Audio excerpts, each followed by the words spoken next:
Hey everyone! Welcome back to the channel.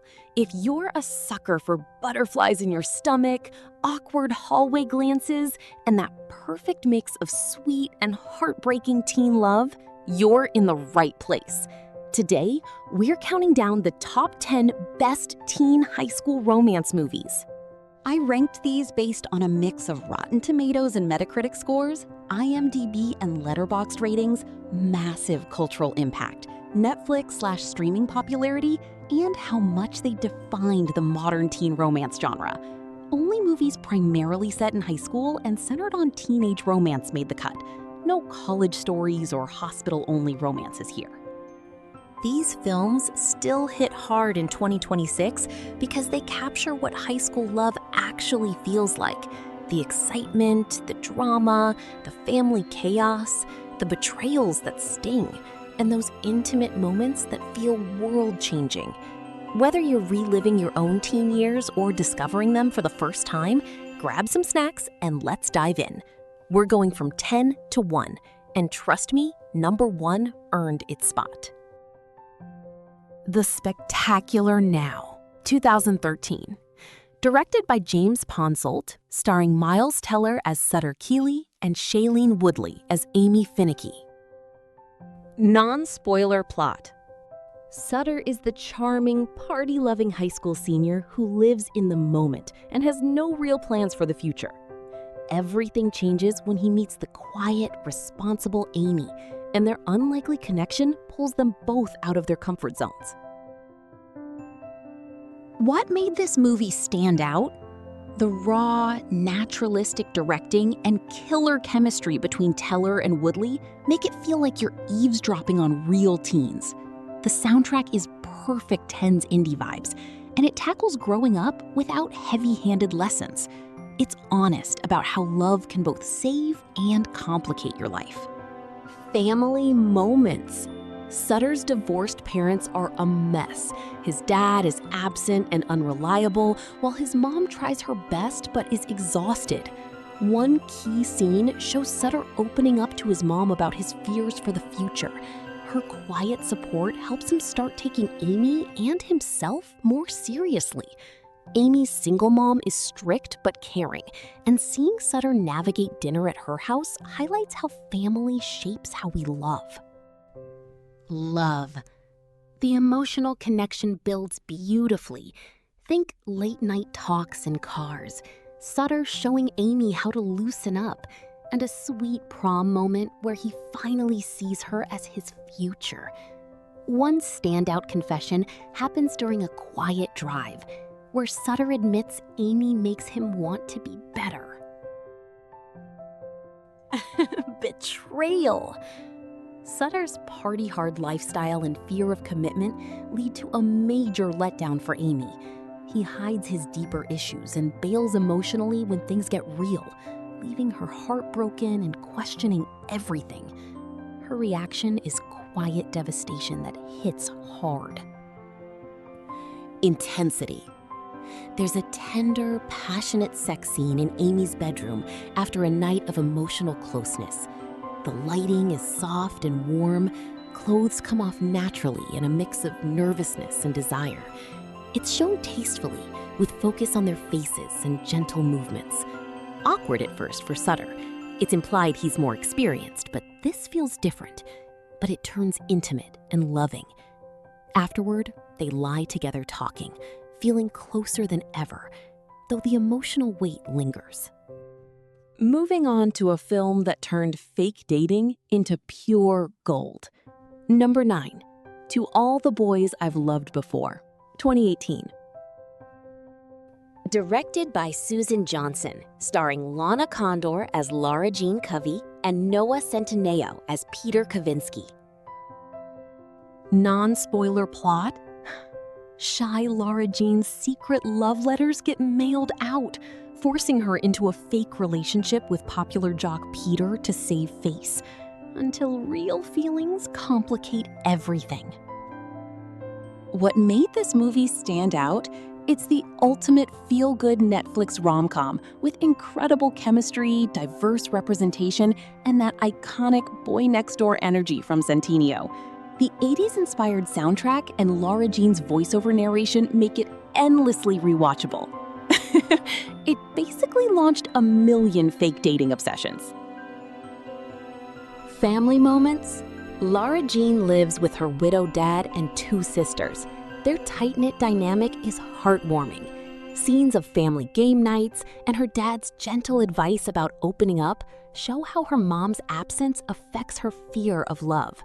One sweet moment has her dad noticing her glow after time with Peter and offering quiet support. Love, the slow burn, is chef's kiss. From awkward fake dates to genuine confessions. Peter's grand gesture at the end, that epic run in the snow, and their heartfelt talks about real feelings are peak romance. A key emotional scene happens when Lara Jean admits she's scared of getting hurt. Betrayal? The central conflict involves misunderstandings and old flames resurfacing, leading to trust issues and a painful breakup moment where Lara Jean feels used and exposed again. The emotional fallout is raw and relatable. Intimacy. Spoiler warning for detailed scenes. The famous hot tub scene is pure magic. Soft nighttime lighting with glowing water reflections. Lara Jean in her nightgown joins Peter. They share a deep, passionate kiss with lifting and close embraces. It's tender, romantic, and charged with desire, but they stop short of more. Later, in a car makeout, things heat up with heavy kissing until Lara Jean pauses and they talk openly about not rushing sex, super respectful and awkward cute. In the sequels, but referenced here in spirit, their bond deepens with more intimate moments that feel earned and consensual. Next up, a heartfelt story that made coming out feel universal. 8. Love, Simon, 2018.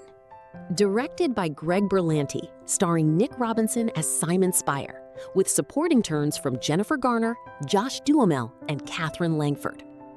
Non-spoiler plot. Simon is a closeted gay teen navigating high school, anonymous emails with his crush Blue, and the fear of his secret getting out, all while falling for someone who might be closer than he thinks. What made this movie stand out? It's groundbreaking for mainstream teen romance. Funny, warm, and emotionally honest without being preachy.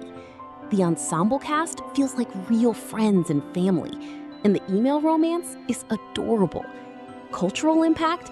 It helped normalize queer teen love stories. Family moments? Simon's parents, Garner and Duhamel, are loving but clueless at first. The Christmas morning coming out scene is iconic.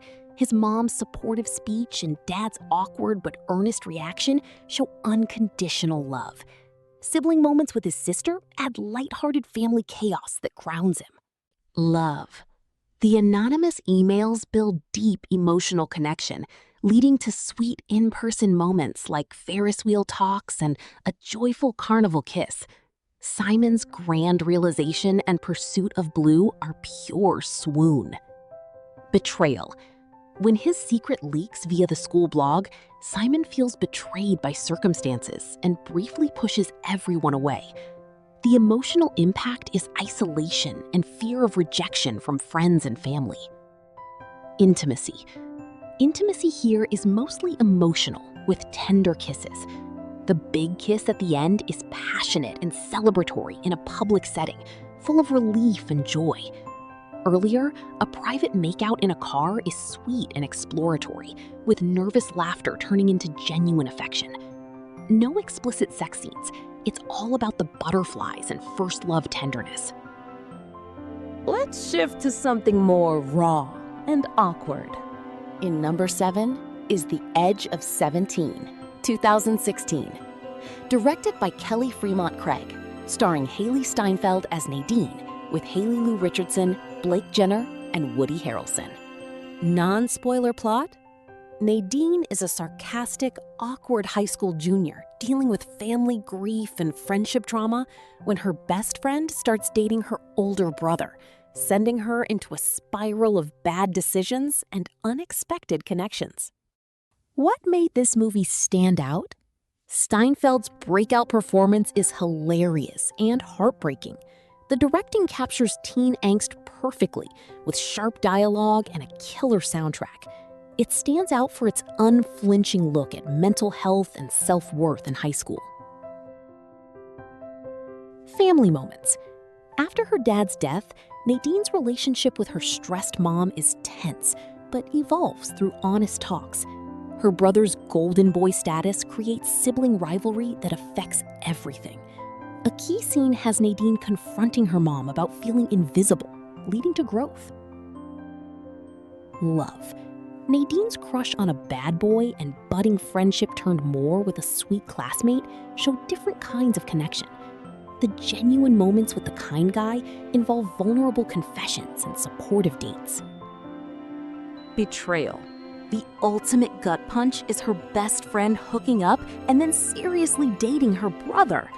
Nadine walks in on an intimate moment and feels completely abandoned. Her reaction is explosive anger and isolation. Intimacy. Spoiler warning. Early on, Nadine witnesses her friend giving her brother a hand job in a car. Awkward, realistic teen fumbling shown briefly and uncomfortably.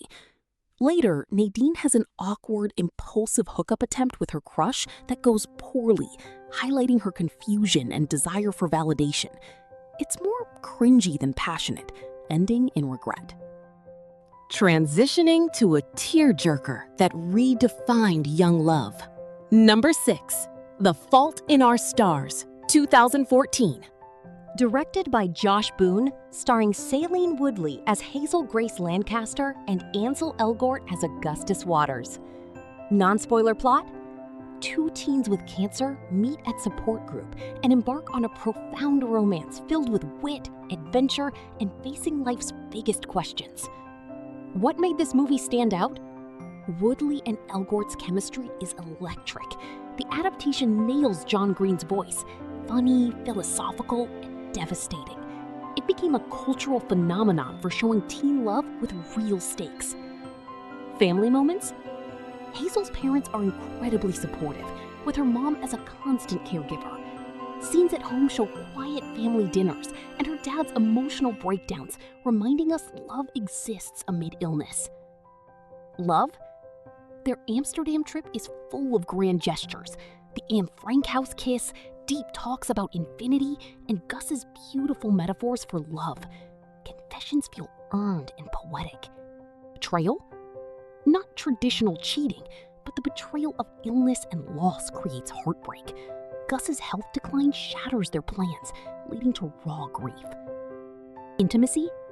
Spoiler warning / helpline. The Amsterdam hotel scene is tender and passionate.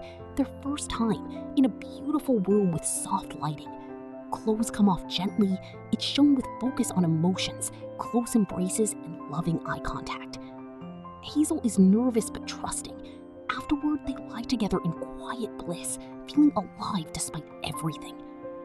Earlier, the Anne Frank attic kiss is intense and applauded by Tori.